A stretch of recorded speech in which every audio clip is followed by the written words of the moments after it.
The worst part about writing this report isn't reliving what happened up there in Maine's 100-mile wilderness. It's knowing that some of you reading this will think I've lost my mind. But after 20 years as a park ranger on the Appalachian Trail, I owe it to the families of the missing to tell the truth about what happened during the summer of 1976. Even if that truth is harder to believe than any lie I could tell. My name is Robert Thompson. I was the senior ranger for the northern stretch of the AT, and I'd seen just about everything the wilderness could throw at a person. Bear attacks, exposure deaths, lost hikers. I handled it all with a level head and steady hands.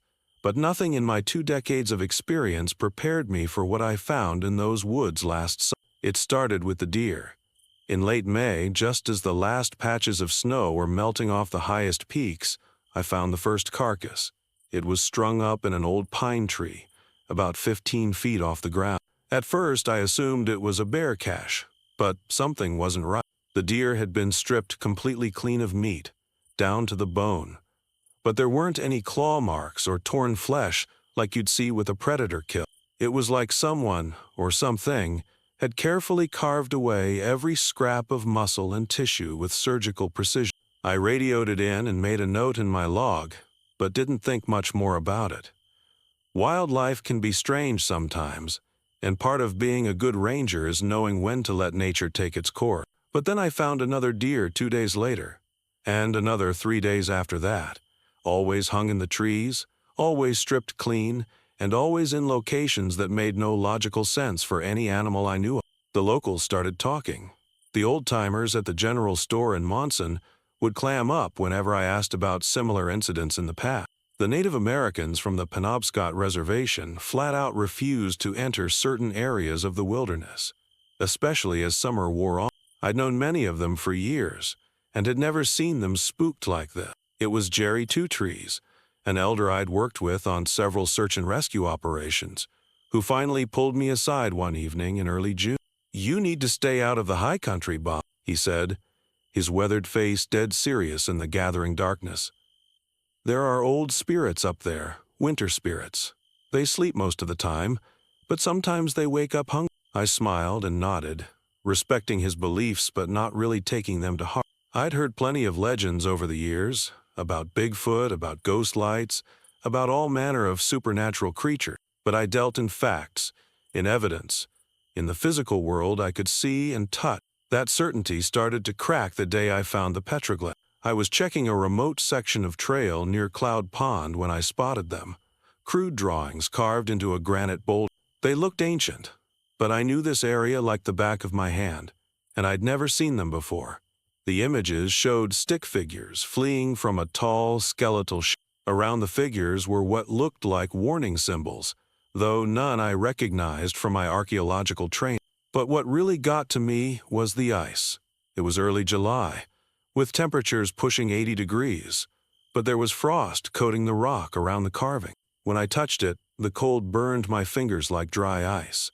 I jerked my hand back, heart pounding, and for the first time in 20 years, I felt like an unwelcome intruder in my own forest. That's when the hikers started disappearing. The first was a solo backpacker named Mike Chen, an experienced outdoorsman doing a through hike of the entire AT. He missed 3 scheduled check-ins, and his girlfriend reported him overdue. I organized the search myself, covering every inch of his last known route.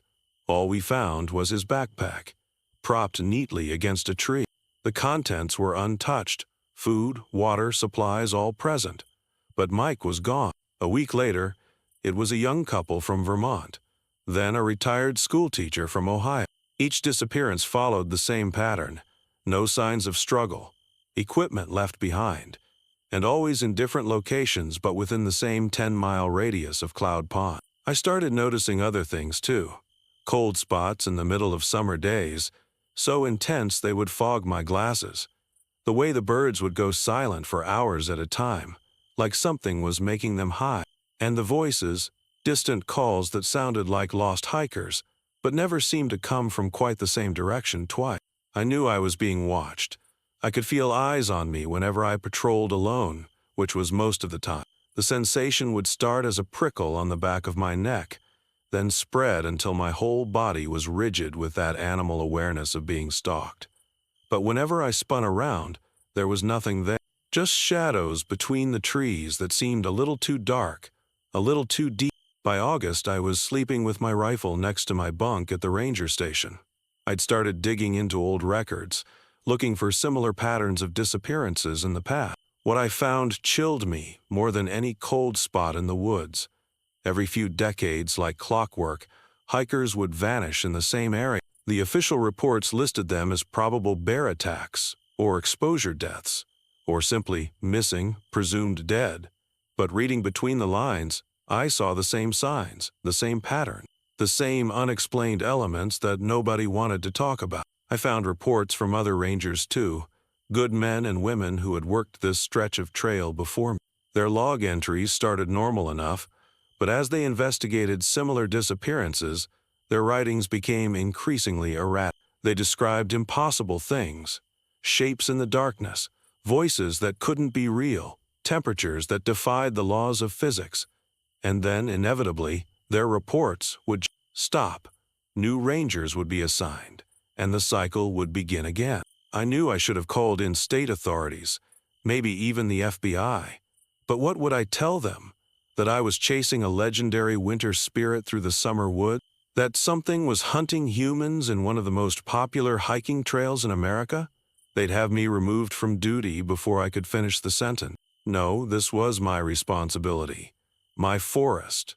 My people to protect. I started carrying additional gear on my patrols, flares, extra ammunition, an emergency radio, and something I'd taken from the old mining equipment stored at the ranger station. 3 sticks of dynamite. They were decades old, probably unstable, but they were all I had. It was on a moonless night in late August when I finally saw. I was checking the Cloud Pond shelter, empty, as most shelters were by then, word having spread about the disappearances. The temperature had dropped 40 degrees in minutes, my breath clouding in the beam of my flashlight. That's when I heard Mike Chen's voice behind me. "Hey, can you help me? I think I'm lost." I knew it wasn't really Mike. I'd listened to his voice dozens of times on the recording his girlfriend provided, and this was both perfect and wrong, like a recording played through broken speaker. I turned slowly, rifle raised. It was tall, God. It was tall. Had to bend almost double to stand under the shelter roof. In the flashlight beam, its skin was the color of old snow, stretched tight over a skeleton that was mostly shoulders and ribs and long, long arms. But its face, I dream about that face still. Black eyes like empty wells, and too many teeth crammed into a jaw that hinged open way too wide. "Please," it said in the schoolteacher's voice now, "I can't find my way back to the trail." I fired. The thing moved like a spider, all jerky grace, and my shot went wide. Then it was outside the shelter, and I could see all of it. It moved on 2 legs, but not like anything meant to walk upright should move. Each step covered yards, joints bending the wrong way, those horrible long fingers leaving tracks in the dirt that smoked with frost. I ran.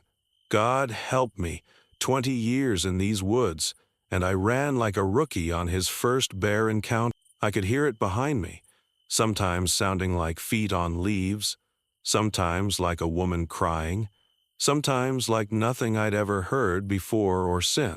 I had one advantage. I knew these woods better than anything, even a monster that had haunted them for centuries. I led it on a winding path, doubling back, crossing streams, but always heading toward one specific place. The old copper mine. The mine had been closed since the 40s, its entrance half collapsed and marked as dangerous. I'd citation hikers for going near it dozens of times. Now it was my only. I could feel the thing getting closer. The air was so cold it hurt to breathe. Frost was forming on my jacket, on my eyelash. I fumbled with the dynamite as I ran, trying to keep my fingers working as they went numb. The mine entrance was just ahead. I dove through the opening, rolling on the frozen ground. The thing followed. It had to. It had been chasing me too long, playing with its food to stop now. In the absolute darkness of the tunnel, I heard it coming. Heard its breathing, wet and hungry, and under that, a sound like ice cracking. I struck the match. The dynamite was old, but dynamite doesn't really go bad. It just gets unstable. I threw the lit sticks toward the ceiling and ran deeper into the tunnel. Behind me, the thing made a sound, not mimicking anything human now, just a screech of ancient, frustrated hunger. The explosion was deafening in the confined space. The shock wave threw me forward onto my face, and then the roof came down. I don't remember digging myself out. My next clear memory is lying in the dirt 50 yards from the mine entrance, coughing up rock dust, my flashlight beam showing a solid wall of collapsed rock where the entrance used to be. The cold was gone. The forest sounds had returned to normal, but just before I passed out, I swear I heard something deep in the buried mine shaft. Not a voice this time, just a slow, steady scratching. They found me the next morning, babbling about winter spirits and ice in summer. The official report says I suffered a concussion in a mine collapse while investigating possible criminal activity related to the missing hikers. My superiors were understanding about my breakdown and gave me a medical retirement with full benefits. The disappearances stopped, the cold spots vanished. The petroglyphs weathered away to nothing in a matter of weeks. Life on the trail returned to normal. But I still check the reports from that section of the trail. I still have friends in the Forest Service who keep me updated. And sometimes, especially in the coldest part of winter, when the snow is deep in the 100-mile wilderness, they tell me about strange sounds coming from the old mine, like scratching, like something trying to dig its way out. And every year the collapse seems a little shallower than it was before.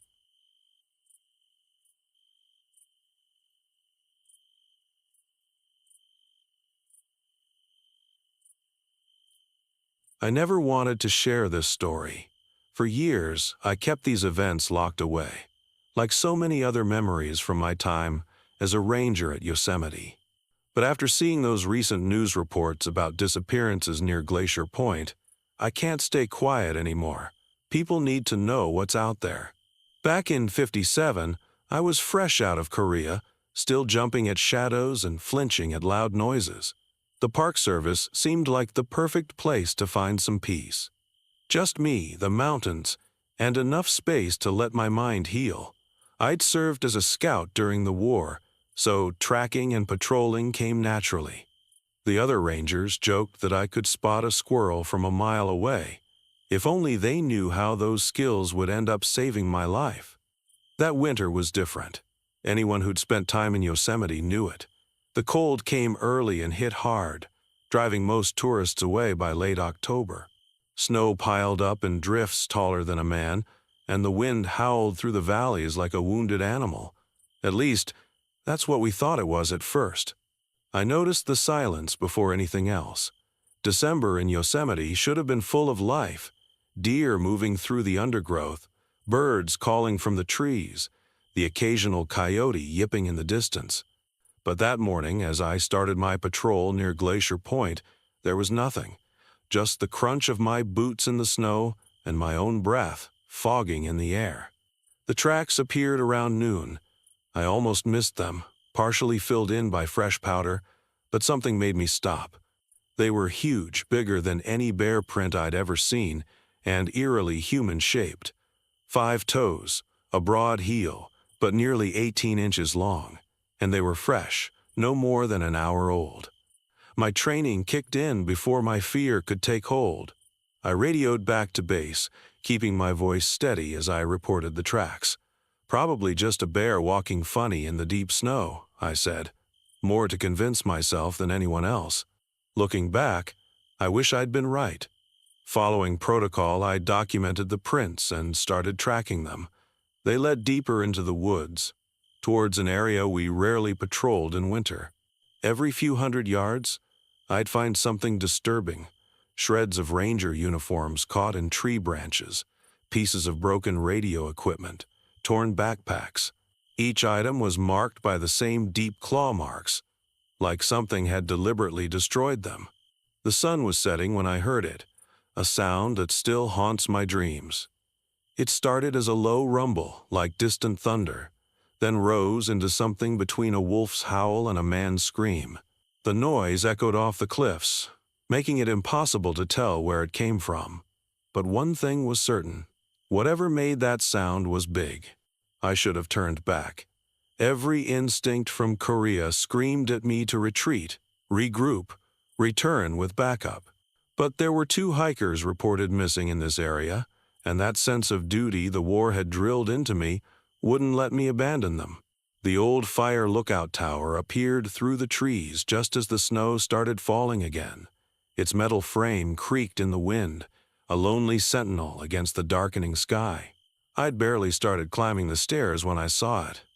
8 feet tall if it was an inch, standing upright on 2 legs like a man.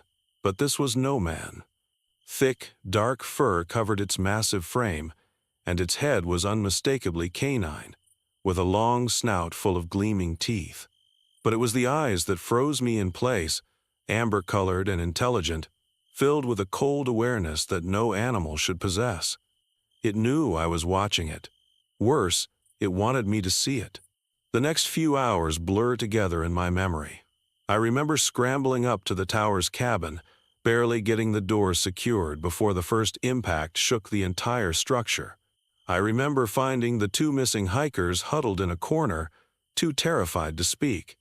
I remember the creature's methodical attacks, testing the door, the windows, looking for weaknesses like a trained soldier. The blizzard raged outside as night fell, but the real storm was inside my head.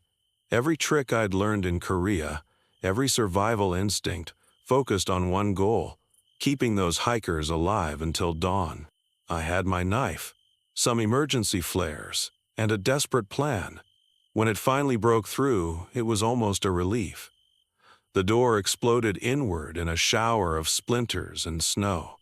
I pushed the hikers toward the emergency ladder on the far side, hoping the howling wind would cover their descent. Then I faced it, flare in one hand, knife in the other. What happened next? I've tried for years to make sense of it. The creature was smart, too smart. It anticipated my moves, countered my tactics. We fought in the confined space of the tower cabin, steam rising from its fur as my flare grazed it, blood freezing on my skin where its claws found me. The tower groaned and swayed with each impact. I remember the final moments clearly. The creature had me pinned, its hot breath on my face smelling like old meat and winter nights. I drove my knife up under its jaw, feeling it sink deep. It reared back, taking my knife with it, and I used that moment to grab my last flare. The tower's fuel tank was right behind it. One good shot. The explosion took out most of the tower's upper section. I was blown clear, landing in a deep snowbank that probably saved my life. The creature, I never found its body. Just a trail of blood leading into the woods, my knife, and those same massive footprints, now moving with a noticeable limp. They found me half frozen the next morning. The hikers had made it to safety, but their story matched mine too closely to dismiss. The official report blamed storm damage for the tower's destruction. My injuries were attributed to the collapse. Clean, simple explanations that everyone could accept. But I know what I saw that night. More importantly, I know it's still out there. Those claw marks are still visible on the tower's remaining supports, 3 parallel grooves too high up to be from any known animal. And sometimes, on cold winter nights when the wind blows just right, you can still hear that howl echoing through the valleys of Yosemite. I'm sharing this now because people need to know the truth. If you're hiking near Glacier Point and the woods go quiet, if you find strange tracks in the snow or hear something that sounds almost human but not quite, don't investigate. Don't try to be brave. Just run. Run as fast as you can and pray it hasn't already caught your scent. Because the thing about predators, the really smart ones, is they learn from every encounter. And somewhere in those mountains, there's one that's been learning for a very long time.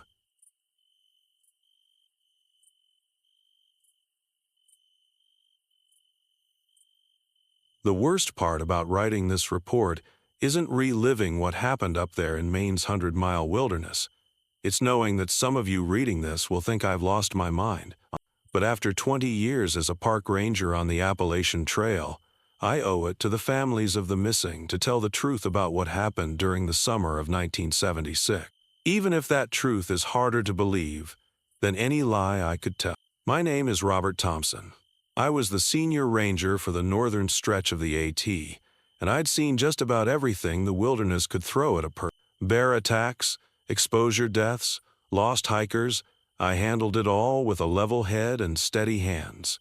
But nothing in my 2 decades of experience prepared me for what I found in those woods last summer. It started with the deer. In late May, just as the last patches of snow were melting off the highest peaks, I found the first carcass. It was strung up in an old pine tree, about 15 feet off the ground. At first, I assumed it was a bear cache, but something wasn't right. The deer had been stripped completely clean of meat, down to the bone. But there weren't any claw marks or torn flesh like you'd see with a predator kill. It was like someone, or something, had carefully carved away every scrap of muscle and tissue with surgical precision. I radioed it in and made a note in my log, but didn't think much more about it.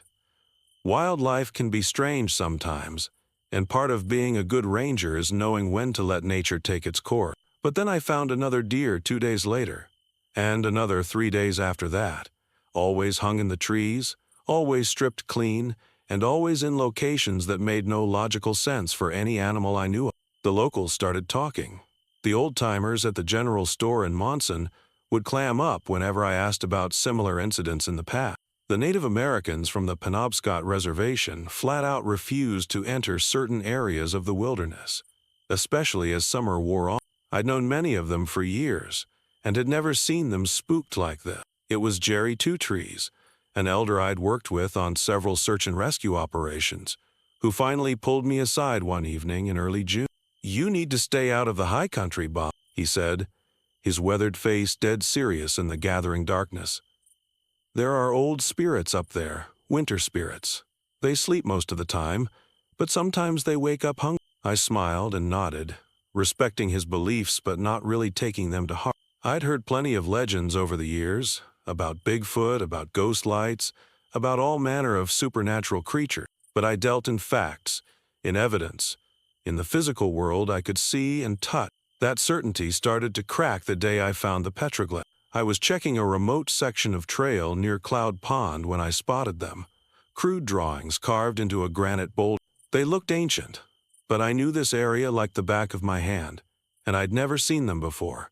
The images showed stick figures fleeing from a tall, skeletal shape. Around the figures were what looked like warning symbols, though none I recognized from my archaeological training. But what really got to me was the ice. It was early July, with temperatures pushing 80 degrees, but there was frost coating the rock around the carving. When I touched it, the cold burned my fingers like dry ice. I jerked my hand back, heart pounding, and for the first time in 20 years, I felt like an unwelcome intruder in my own forest. That's when the hikers started disappearing. The first was a solo backpacker named Mike Chen, an experienced outdoorsman doing a through hike of the entire AT. He missed 3 scheduled check-ins, and his girlfriend reported him overdue. I organized the search myself, covering every inch of his last known route. All we found was his backpack, propped neatly against a tree. The contents were untouched, food, water, supplies all present. But Mike was gone. A week later, it was a young couple from Vermont, then a retired schoolteacher from Ohio. Each disappearance followed the same pattern. No signs of struggle, equipment left behind, and always in different locations but within the same 10-mile radius of Cloud Pond. I started noticing other things too. Cold spots in the middle of summer days, so intense they would fog my glasses. The way the birds would go silent for hours at a time, like something was making them high. And the voices, distant calls that sounded like lost hikers, but never seemed to come from quite the same direction twice. I knew I was being watched. I could feel eyes on me whenever I patrolled alone, which was most of the time. The sensation would start as a prickle on the back of my neck, then spread until my whole body was rigid with that animal awareness of being stalked. But whenever I spun around, there was nothing there. Just shadows between the trees that seemed a little too dark, a little too deep. By August, I was sleeping with my rifle next to my bunk at the ranger station. I'd started digging into old records, looking for similar patterns of disappearances in the past. What I found chilled me more than any cold spot in the woods. Every few decades, like clockwork, hikers would vanish in the same area. The official reports listed them as probable bear attacks, or exposure deaths, or simply missing, presumed dead. But reading between the lines, I saw the same signs, the same pattern, the same unexplained elements that nobody wanted to talk about. I found reports from other rangers too, good men and women who had worked this stretch of trail before me. Their log entries started normal enough, but as they investigated similar disappearances, their writings became increasingly erratic. They described impossible things, shapes in the darkness, voices that couldn't be real, temperatures that defied the laws of physics. And then, inevitably, their reports would stop. New rangers would be assigned, and the cycle would begin again. I knew I should have called in state authorities, maybe even the FBI. But what would I tell them? That I was chasing a legendary winter spirit through the summer woods? That something was hunting humans in one of the most popular hiking trails in America? They'd have me removed from duty before I could finish the sentence. No, this was my responsibility.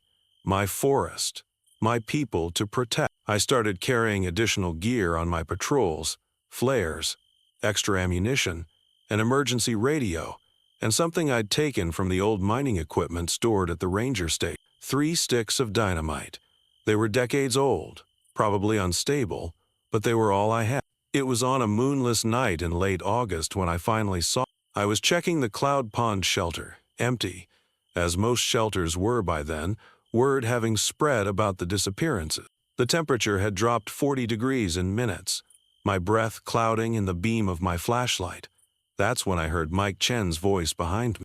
"Hey, can you help me? I think I'm lost." I knew it wasn't really Mike. I'd listened to his voice dozens of times on the recording his girlfriend provided, and this was both perfect and wrong, like a recording played through broken speaker. I turned slowly, rifle raised. It was tall, God. It was tall. Had to bend almost double to stand under the shelter roof. In the flashlight beam, its skin was the color of old snow, stretched tight over a skeleton that was mostly shoulders and ribs and long, long arms. But its face, I dream about that face still. Black eyes like empty wells, and too many teeth crammed into a jaw that hinged open way too wide. "Please," it said in the schoolteacher's voice now, "I can't find my way back to the trail." I fired. The thing moved like a spider, all jerky grace, and my shot went wide. Then it was outside the shelter, and I could see all of it. It moved on 2 legs, but not like anything meant to walk upright should move. Each step covered yards, joints bending the wrong way, those horrible long fingers leaving tracks in the dirt that smoked with frost. I ran.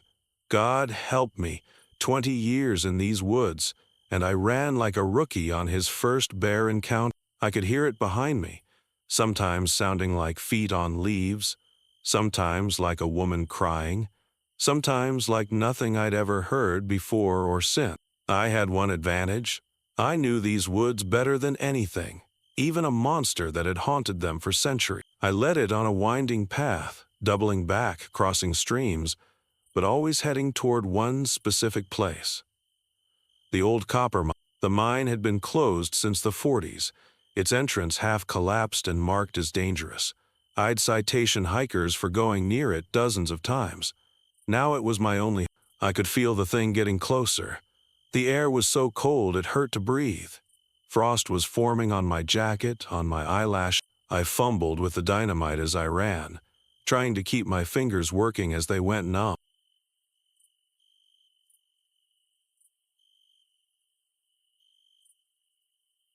There are some things in this world that should stay buried. I learned this truth the hard way during my final season as a park ranger in Yellowstone. What I encountered in the thoroughfare region still haunts my dreams, though most nights I lie awake, afraid to close my eyes. I'm writing this down now because people need to know. They need to understand what's out there, waiting in the wilderness. My name is David Walsh. In 1991, I was stationed in the southeast corner of Yellowstone National Park, monitoring wildlife and assisting the occasional lost hiker. The thoroughfare is the most remote region in the lower 48 states, the furthest you can get from a road in America. Most days, my only company was the wind through the lodgepole pines and the distant bugle of elk. The trouble started in late August. A local rancher reported finding 3 of his cattle dead just outside the park boundary. This wasn't unusual. Wolves and bears take livestock sometimes. But when I went to investigate, I knew something was wrong. The carcasses weren't torn apart like predator kills. They were dissected. That's the only word for it. Clean, precise cuts. Organs removed with surgical accuracy. No blood anywhere. I radioed it in, but my supervisor brushed it off as some kids playing pranks. I wasn't convinced. That night, I saw the lights for the first time. I was doing paperwork in my cabin when a blue glow filtered through the windows. At first, I thought it was the moon, but it was too bright, too artificial. When I stepped outside, I saw 3 pulsing orbs hovering silently over the meadow. They moved in perfect formation, like nothing I'd ever seen before. My radio crackled with static. The battery-powered clock on my wall stopped at 11:21 p.m. The lights vanished as quickly as they appeared, but that was just the beginning. Over the next few weeks, I found more mutilated animals. Not just cattle now, but elk, moose, even a grizzly bear. All cut open with the same surgical precision. My handheld radiation detector, standard equipment for monitoring geothermal features, started giving weird readings. Off the charts 1 minute, dead quiet the next. Then I found the metal. It was an old Forest Service sign, twisted like taffy and partially melted. The steel was warped in impossible ways, as if it had been heated to thousands of degrees and reshaped by giant hands. But the wooden post it was mounted on wasn't even scorched. I started finding more metal objects in the same condition. Old camping equipment, trail markers, even a rifle that looked like it had been turned inside out, all within a 5-mile radius. I marked the locations on my map and realized they formed a pattern, a circle, centered on an unnamed valley that didn't get many visitors.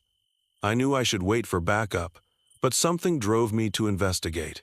Maybe it was curiosity, maybe it was duty, maybe something else was pulling me there, like a fish on a hook. The valley looked normal at first, just another pristine wilderness scene, meadow grass swaying in the breeze, a small stream cutting through the center. But as I got closer, I noticed the silence. No birds, no insects. Even the stream seemed muted, as if sound itself was being sucked away.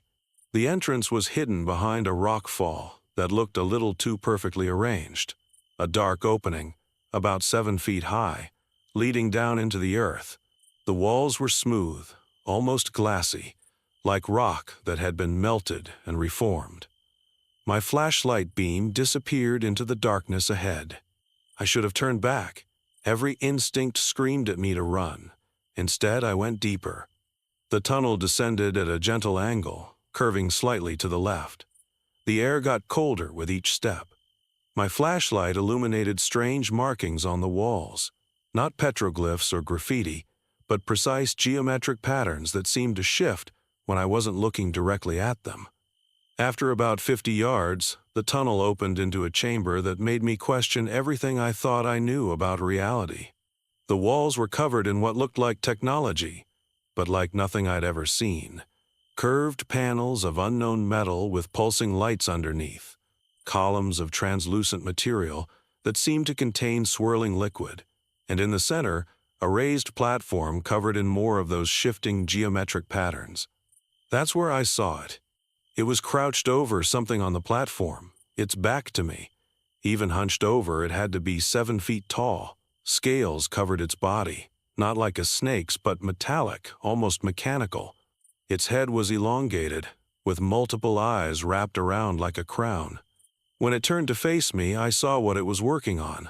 Another cattle carcass, split open like the others, but now I could see why. It was harvesting something. collecting samples, studying us. It moved faster than anything that size should be able to move. One moment it was across the room, the next it was right in front of me. I emptied my service revolver into it. The bullets sparked off those metallic scales like they were hitting armor. I ran. Behind me, I heard sounds no earthly creature could make, like metal scraping on metal, but with a biological undertone that made my skin crawl. The tunnel seemed longer going out, but adrenaline pushed me faster than I'd ever moved. Just before I reached the entrance, I saw them. The eggs. Dozens of them, tucked into alcoves in the walls that I'd missed on my way in. Each one was about the size of a basketball, with a metallic sheen and those same shifting patterns across their surface. And inside, shadows moved. I had 4 blocks of C4 in my truck, part of the standard equipment for controlled avalanche prevention. I don't remember getting to the truck or setting the charges, just running through the woods with the detonator in my hand, putting as much distance as possible between myself and that nightmare. The explosion brought down half the mountainside. The ground shook for almost a minute as thousands of tons of rock sealed the entrance. I radioed in a report about a natural rock slide, then burned my field notes and the map marking the location. I told myself it was over, that I'd sealed away whatever ancient horror had been nesting in that mountain. I almost believed it. Until last week, when I got a letter from another ranger, in North Dakota, describing cattle mutilations, strange lights, twisted metal, and a single metallic egg found in a rancher's field. Unbroken. They're spreading. I'm heading to North Dakota tomorrow. This time, I'm bringing more C4. If you're reading this and you find something strange in the wilderness, twisted metal, precise cuts, geometric patterns that hurt your eyes, run. Run as fast as you can. And hope they haven't noticed you yet. Because the things we found in Thoroughfare, they found us first. They've been studying us, learning about us. And soon, they'll be ready.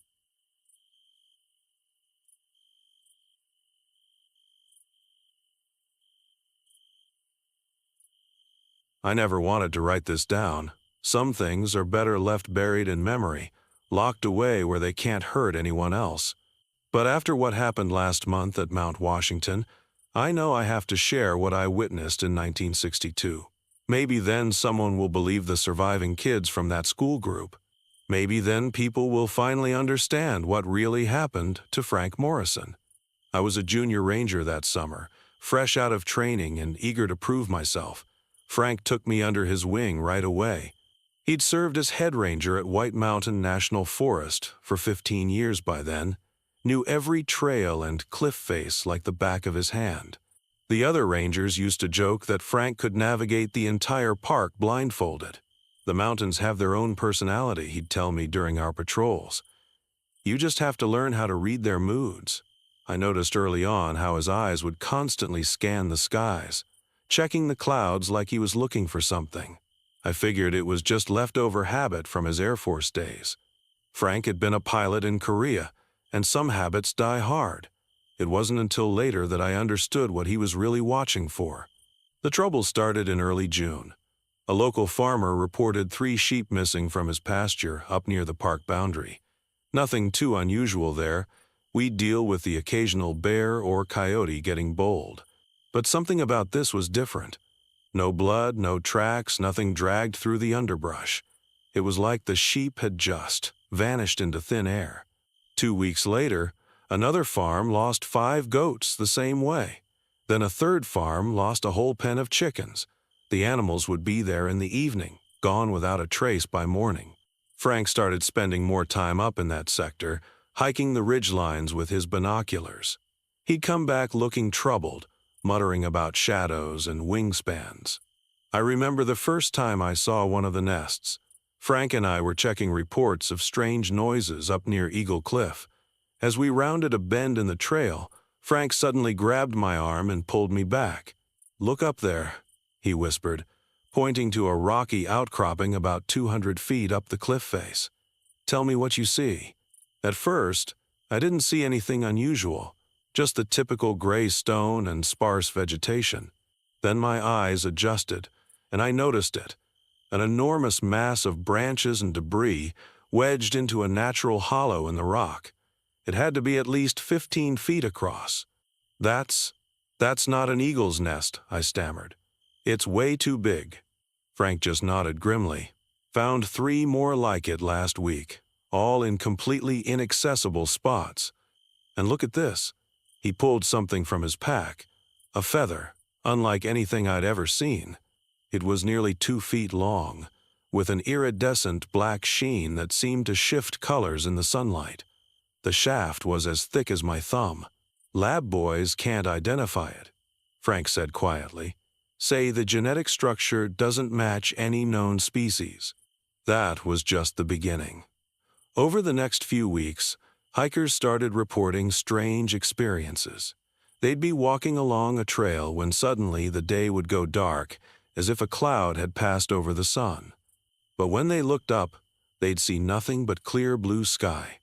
Others described hearing massive wing beats echoing off the cliffs, like helicopter blades cutting through the air. One couple swore they saw 2 giant bird-like shapes silhouetted against the moon while camping near Tuckerman Ravine. Then the disappearances began.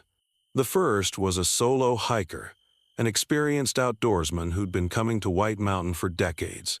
His car was found at the Glen Ellis Falls trailhead, pack and gear untouched inside. Search teams combed the area for days but found nothing. A week later, 2 more hikers vanished from different parts of the park. The only clue was a torn backpack found on a ridge, with those same strange feathers scattered nearby. Frank grew more intense with each passing day.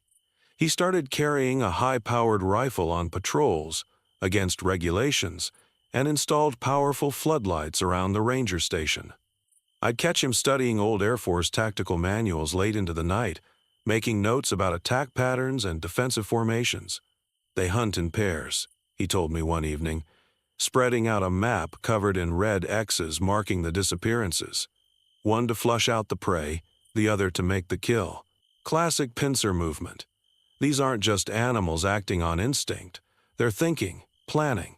I wanted to dismiss it as stress-induced paranoia, but I'd seen too much by then to doubt him. The massive shadows that would sweep across the landscape on cloudless days. The deep, rhythmic whoosh of giant wings in the darkness. The way local wildlife would suddenly go dead silent. Every living creature holding its breath as something passed overhead. It all came to a head in late August. A youth group from Massachusetts had gotten permits for an overnight camping trip near Wildcat Mountain. 15 kids, aged 12,014, plus 3 adult chaperones. Frank tried to convince them to camp closer to the ranger station, but they insisted on the original spot. The storm hit just after sunset. Not an ordinary summer thunderstorm. This was different. The clouds came in low and fast, thick as smoke, while the wind howled like a living thing. Frank was already grabbing his gear before the first distress call came in. "Stay by the radio," he ordered me, checking his rifle. "If I'm not back in 3 hours, call in the National Guard. And whatever happens, don't go outside." Those were the last words he ever said to me. What happened next, I've pieced together from the survivors' accounts, though most of them were too traumatized to give coherent statements. The storm had driven the group to take shelter in a shallow cave.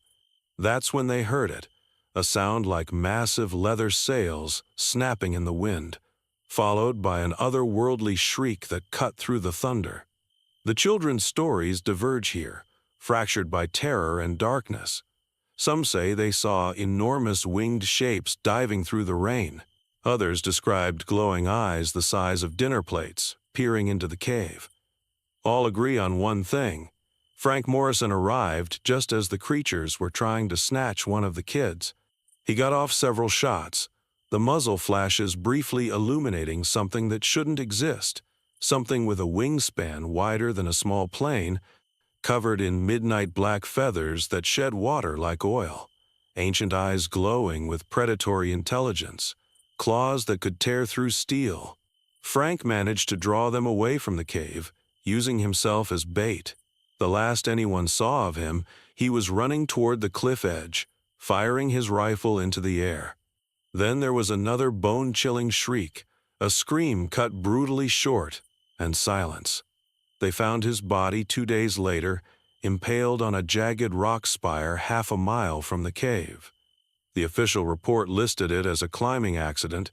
Experienced ranger lost his footing in the storm, fell to his death trying to rescue stranded hikers. Simple, tragic, case closed. But I know better. I saw the massive talon marks scored deep into his rifle. I found the feathers scattered around his body, already beginning to decompose into an unidentifiable organic residue.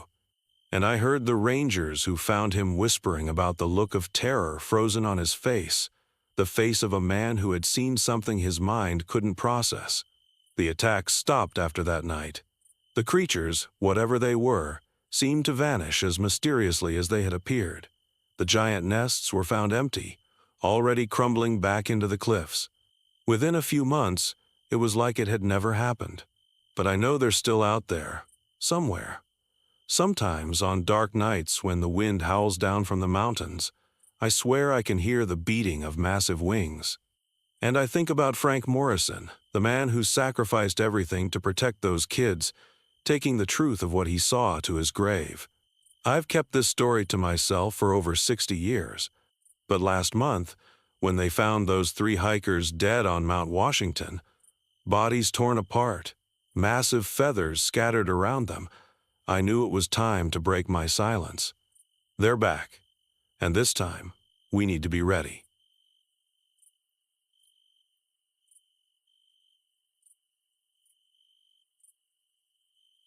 I never wanted to write this down. Some stories are better left untold, buried deep where they can't harm anyone else. But after what happened in the Superstition Mountains back in '78, I feel like I owe it to Thomas. Someone needs to know the truth. My name is David Martinez, and I was a junior ranger at the Tonto National Forest when Thomas Blackwood arrived. I'm writing this now because the nightmares won't stop, and maybe putting it on paper will help me make sense of what I saw. Maybe then I can finally sleep through the night without hearing those voices, those impossible voices calling in the dark. It started in early March. The desert was just warming up after winter, and the tourists were beginning to trickle back into the park. Thomas showed up on a Tuesday morning, transfer papers in hand. He was tall and weathered, with deep lines around his eyes that made him look older than his 40 years. Right away, I noticed he carried himself differently than other rangers, always alert, always watching, like he was expecting trouble. Former Navajo police, he told me during his first week, when I caught him studying old maps of the area. Worked the reservation for 15 years before switching to Park Service. He didn't elaborate, and I didn't push. Something in his voice told me those years held stories he wasn't ready to share. The first signs were so small we almost missed them. Looking back, I wish we had. Maybe then Thomas would still be alive. It began with the coyotes. Anyone who's worked in the Southwest knows coyotes. Their yips and howls are as much a part of the desert as the saguaros. But in late March, they started acting strange. We'd find them dead on the trails, no marks on them, just dead. Their eyes wide open, fur standing on end like they'd died of fright. Then the hikers started reporting voices. I heard my wife calling me from behind some rocks. One man told us, his hands shaking as he filled out the incident report.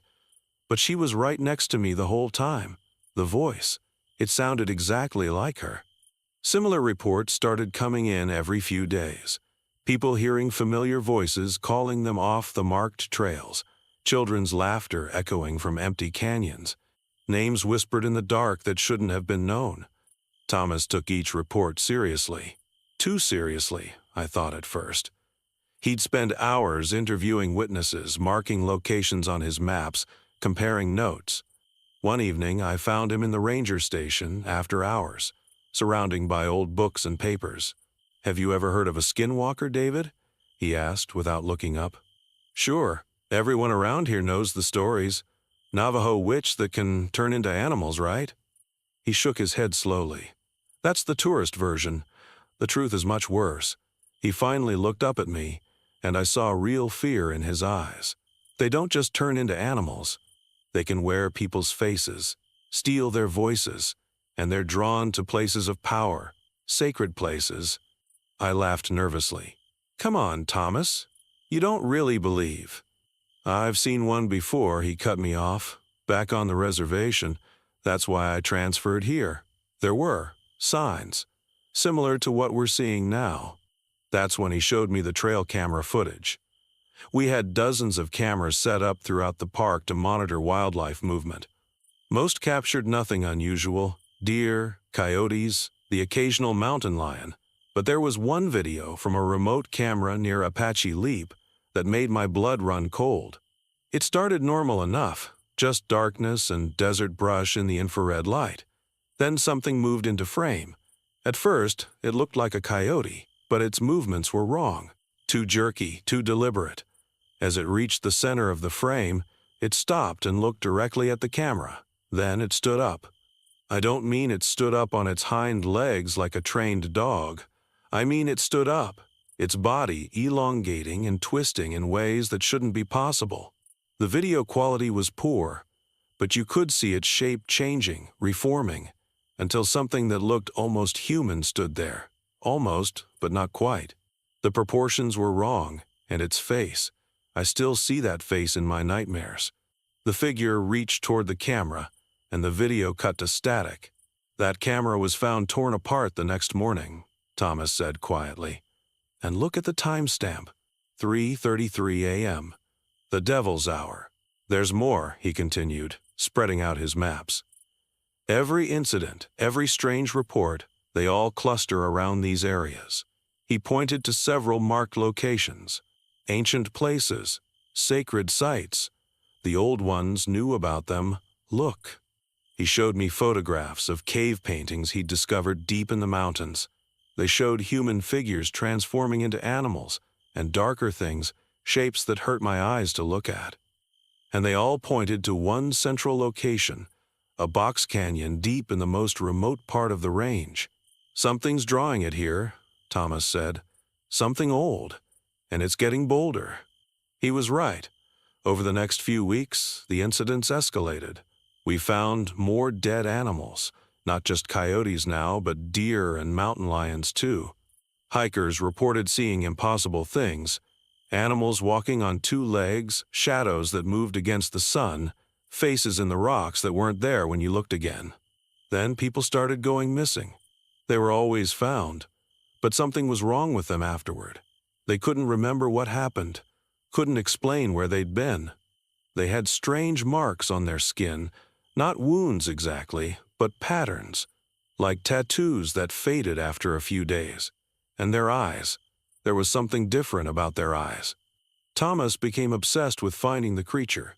He spent more and more time in the backcountry, setting up cameras, laying traps, studying the old ways. He started carrying strange bundles of herbs and wearing a pouch of blessed cornmeal around his neck. Traditional Navajo protections, he said. You can't fight these things with guns, he told me. The old ways are the only ways. I started joining him on his patrols, partly out of curiosity, partly out of concern for his safety. He taught me things, how to recognize signs, how to protect myself. Never answer if you hear someone call your name, he warned. Never look it directly in the eyes, and never, ever follow it if it looks like someone you know. The nights got longer, the shadows deeper. We'd sit in our patrol vehicle, watching the darkness, listening. Sometimes we'd hear things, voices calling from the empty desert, sounds that shouldn't exist. Once, we heard what sounded like an entire conversation between two people walking past our car, but there was nobody there. Thomas grew more haggard, more desperate. He barely slept, spent all his time studying old books and talking to tribal elders. He was preparing for something, he said, a confrontation. It knows I'm here, he told me one night. It knows why I came, We have history, this thing and I. From before, on the reservation. It followed me here. That's when he finally told me the whole story. Years ago, on the reservation, he'd encountered a skinwalker. It had been terrorizing a small community, stealing children, wearing the faces of loved ones. Thomas had tried to stop it, had almost succeeded, but it escaped. In the process, it had killed his partner and stolen his face. Every few months, Thomas whispered, I still get calls from my dead partner's voice, asking for help, begging me to come save him. The final confrontation came during the blood moon in late October. Thomas had discovered an ancient ritual, he said, one that could bind and banish the creature. But it required a sacrifice. Don't follow me tonight, he ordered as he geared up.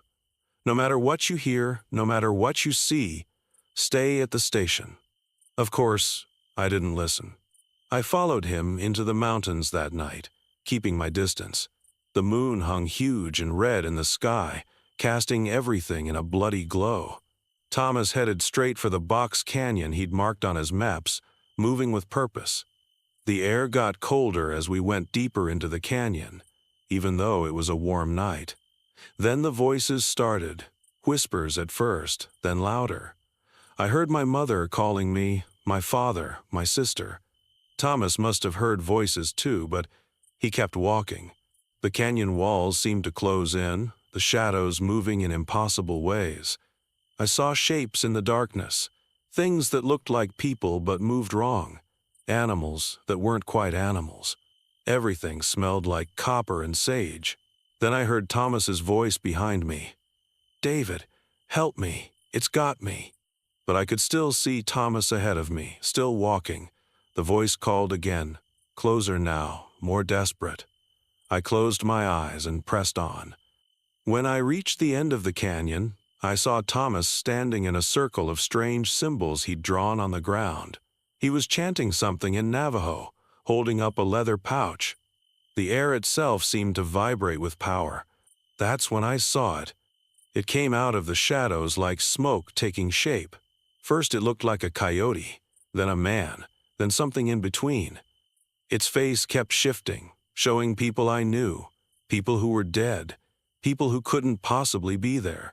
Looking at it hurt my eyes, hurt my mind. Thomas's chanting grew louder. The thing screamed, not with one voice but with dozens, hundreds, every voice it had ever stolen.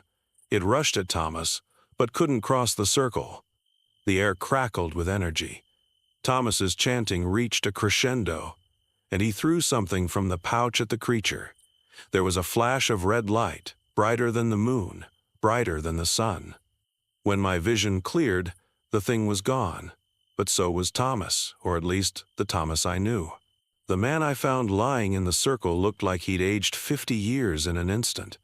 His hair had gone completely white. His skin was wrinkled and spotted like ancient parchment. His eyes, when they fluttered open one last time, were completely black. It's bound, he whispered. But not forever. They never stay bound forever. Those were his last words. The official report says Thomas Blackwood died of a heart attack while on patrol. His body was cremated, according to his wishes. The strange marks on his skin, the impossible age of his corpse, the symbols in the canyon that seemed to have been burned into the stone, none of that made it into the official record. But I know what I saw, and sometimes, on very quiet nights, I still hear voices calling from the desert. Different voices now, and one of them sounds exactly like Thomas. I've put in for a transfer. I can't stay here anymore, not after what happened. But I had to write this down, had to tell someone the truth. Because Thomas was right about one thing, they never stay bound forever. So if you're ever in the Superstition Mountains, and you hear a familiar voice calling your name from somewhere you can't quite see, don't answer, don't look, and whatever you do, don't follow. Because something out there is wearing my friend's face, and it's waiting for the next fool brave enough or cursed enough to go looking for it.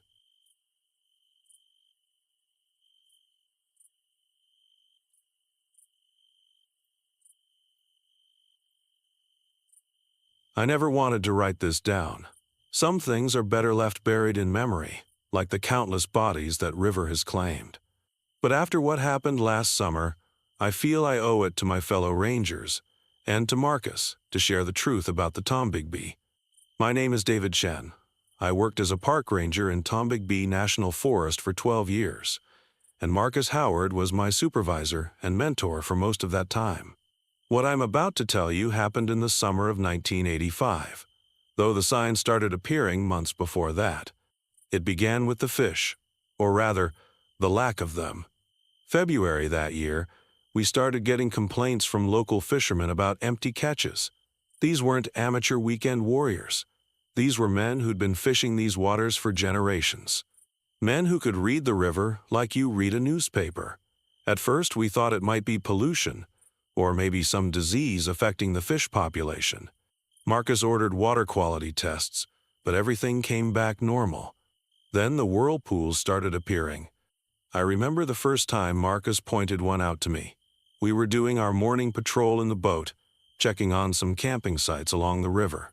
The water was glass smooth that day, unusual for the Tombigbee, which typically had at least a gentle current. Marcus cut the engine and pointed to something about 50 yards ahead. "Dave, you ever seen anything like that before?" I squinted against the morning sun.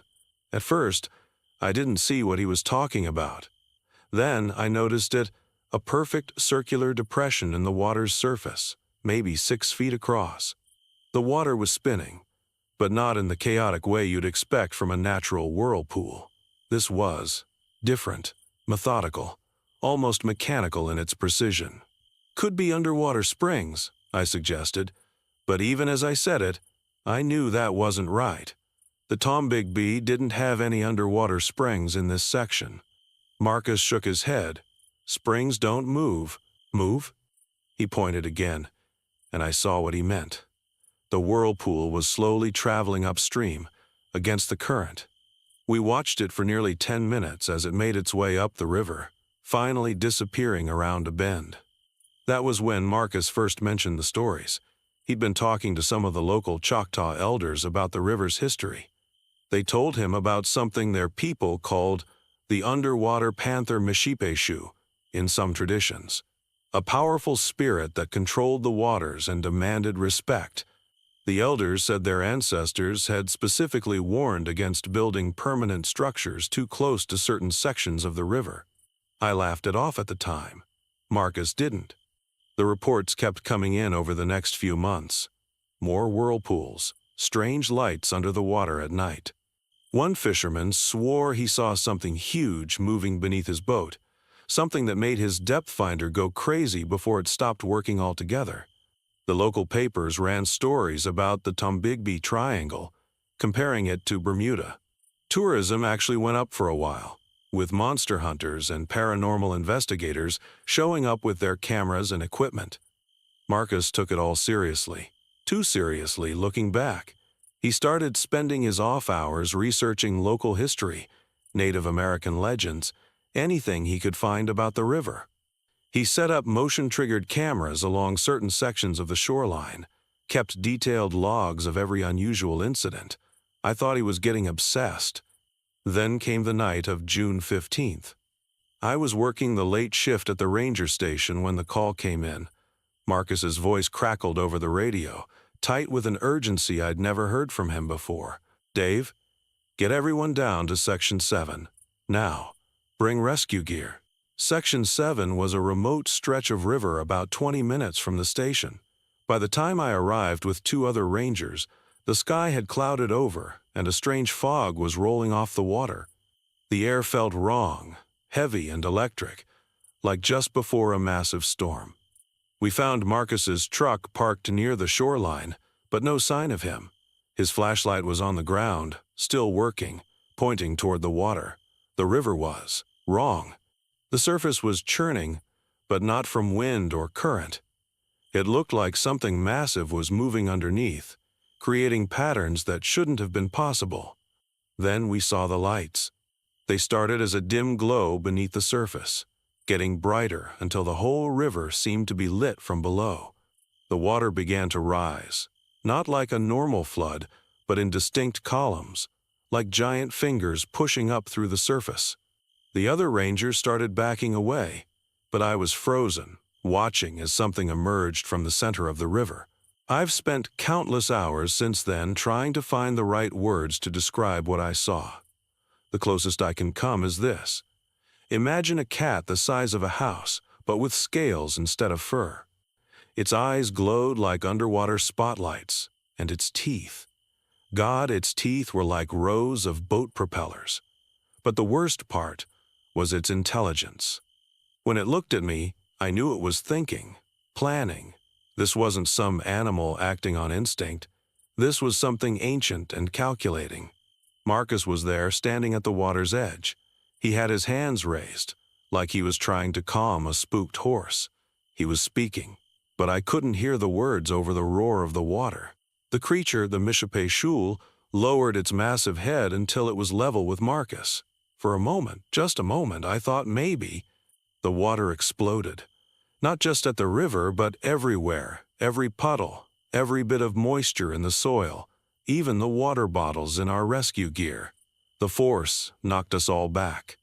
When I managed to get up, the river had become a wall of water, spinning like a horizontal tornado.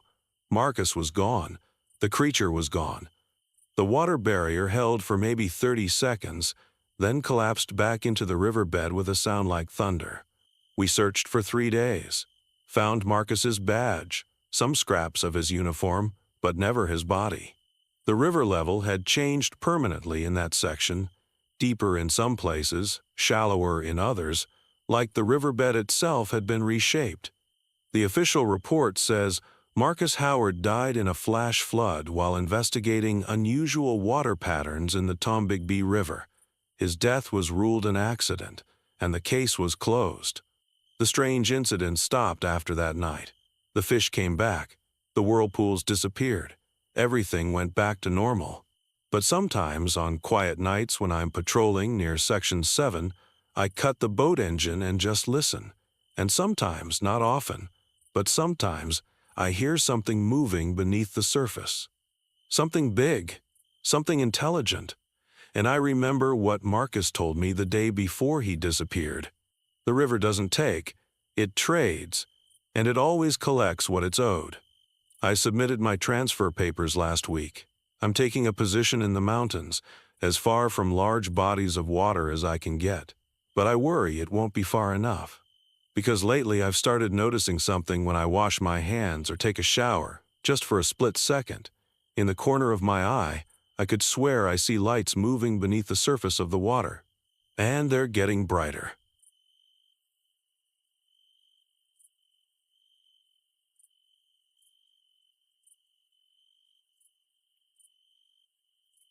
I never wanted to share this story. For over 50 years, I've kept these events locked away, trying to convince myself they weren't real. But after what happened last week, after seeing those same lights in the sky on the news, I can't stay silent anymore. People need to know the truth about what happened in the Monongahela National Forest back in 1973. My name is Paul Matthews. I was a park ranger there for 12 years, and I loved every minute of it. The forest was my home, my sanctuary. I knew every trail, every stream, every rocky outcrop. At least, I thought I did. It started in early October. The leaves were just beginning to turn, painting the mountains in brilliant reds and golds. Perfect camping weather. Cool enough for a campfire, but not so cold you couldn't enjoy being outside. I was doing my regular rounds, checking on the more remote campsites, when I got a call from old Bill Wilson's farm on the eastern edge of the forest.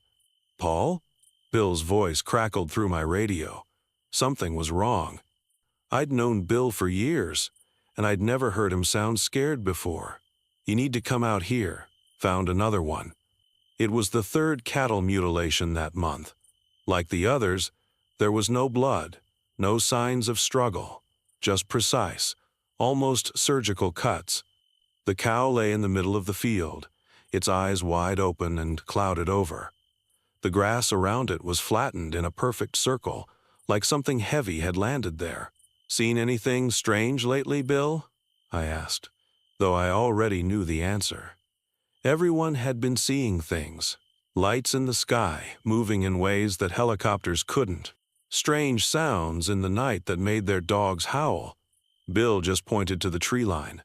Several massive oaks had been twisted, their trunks spiraling like corkscrews.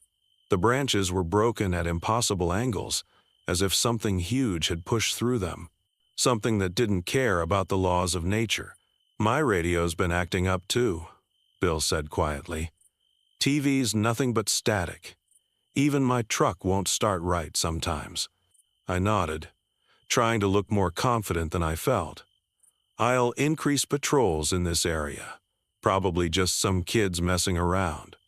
We both knew that was a lie. That night, I couldn't sleep. The forest felt different, wrong somehow. The usual chorus of crickets and owls had gone silent. Even the wind seemed to hold its breath.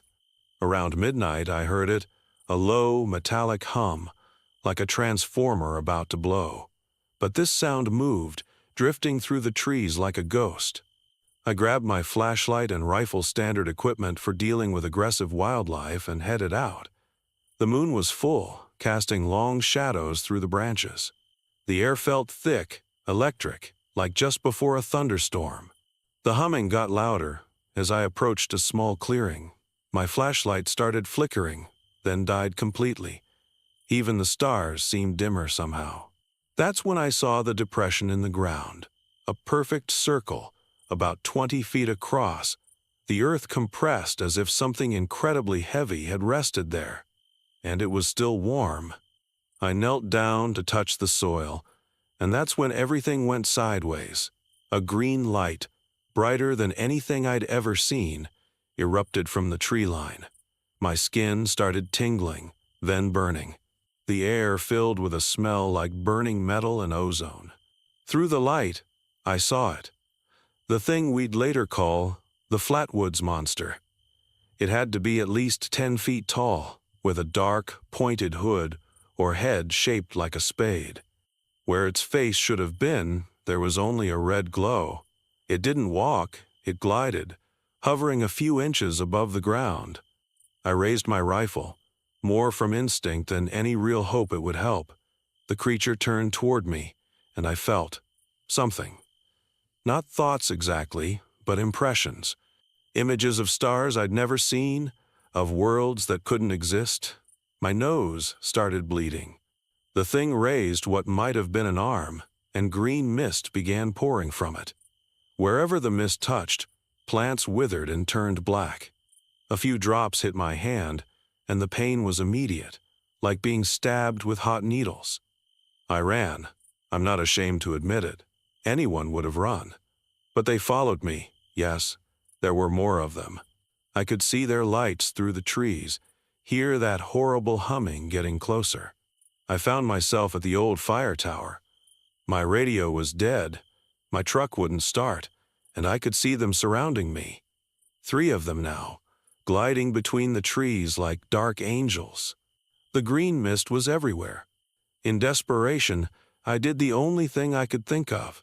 I took my emergency flares and started setting the forest on fire. The creatures seemed to recoil from the flames. As the fire spread, their humming changed pitch, became almost like screaming. The last thing I remember is the fire reaching the tower. The heat was unbearable, but it was better than the mist. I must have passed out from the smoke. They found me 3 days later, badly burned and babbling about lights in the sky. The official report blamed everything on an illegal drug operation. The forest fire destroyed any evidence that might have suggested otherwise. They quarantined 50 acres, claiming environmental hazards from illegal chemical dumping. But I know what I saw. And now, 50 years later, those lights are back. I see the same reports coming from the forest-twisted trees, mutilated animals, strange lights. History is repeating itself. I'm an old man now, and the burns never really healed right. Most nights, I can still smell that metallic tang in the air, still feel the burning of that mysterious mist. But worse than that are the dreams. Dreams of stars I've never seen, and worlds that shouldn't exist. They're still out there, watching, waiting, and they're getting bolder. To anyone reading this, stay out of the forest at night. If you see strange lights, run. And if you hear a metallic humming, pray. Pray it hasn't noticed you too.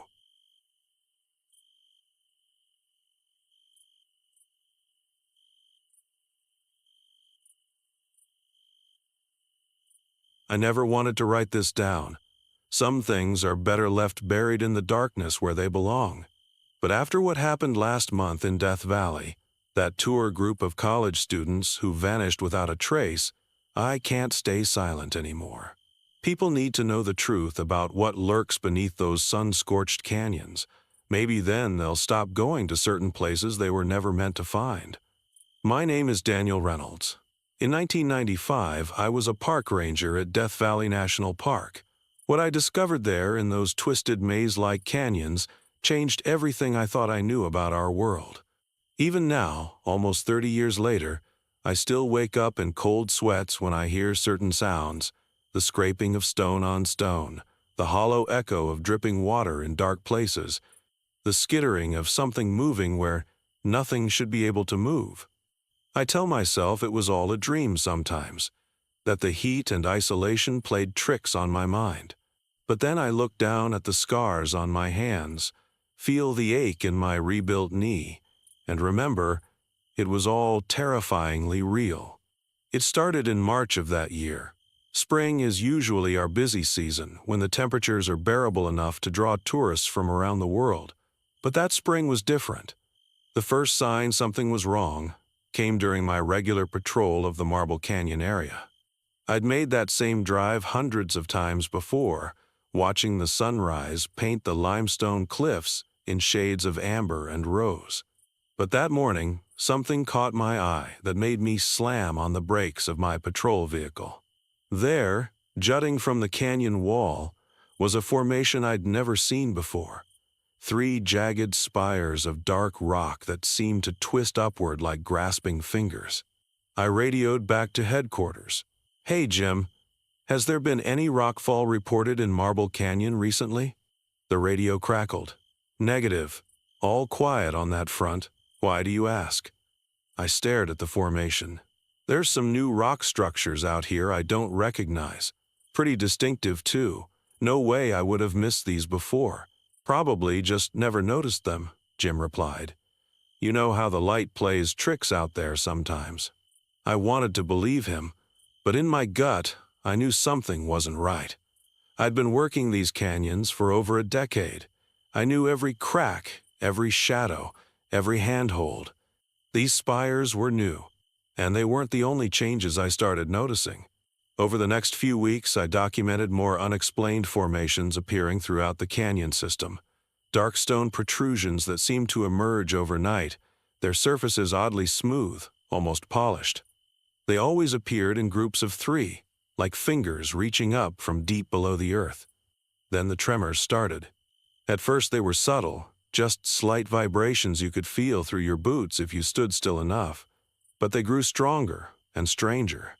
Unlike normal seismic activity that ripples outward from a central point, these tremors seemed to move in distinct patterns, like something massive shifting beneath the ground.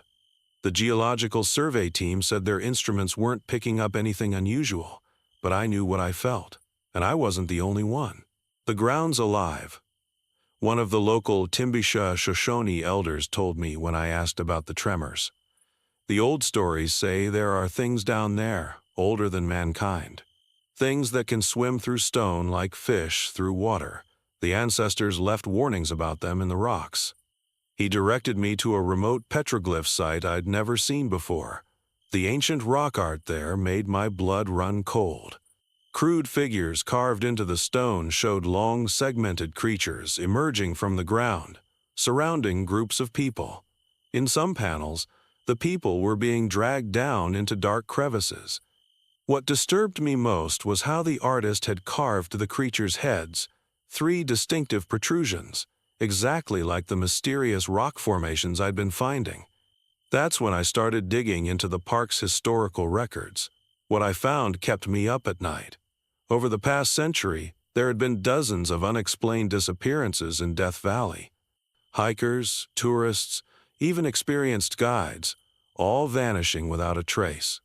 The cases were spread out enough that no one had connected the dots before, but when I mapped them, a pattern emerged. Every single disappearance had occurred within a mile of where I'd been finding those strange rock formations. I knew I should have reported my findings to Park Administration, but something told me they wouldn't believe me. Hell, I barely believed it myself. So I started investigating on my own, spending my off hours exploring the areas around the formations. That's how I found the cave. It was hidden behind a recent rockfall, just a narrow crack that most people would walk right past. But when I shined my flashlight inside, I saw that it opened into a larger tunnel. The walls were unnaturally smooth, like they'd been polished by something passing through them countless times. I knew I shouldn't go in alone. Every safety protocol we had specifically warned against solo cave exploration. But I had to know. The tunnel descended at a steep angle, curving deeper into the earth.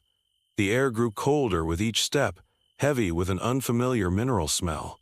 My flashlight beam caught something embedded in the wall, what looked like claw marks, but in solid stone, as if something had simply pushed through the rock like it was wet clay. That's when I heard it, a sound that still haunts my nightmares. A dry scraping like stone grinding against stone, but with an organic rhythm to it.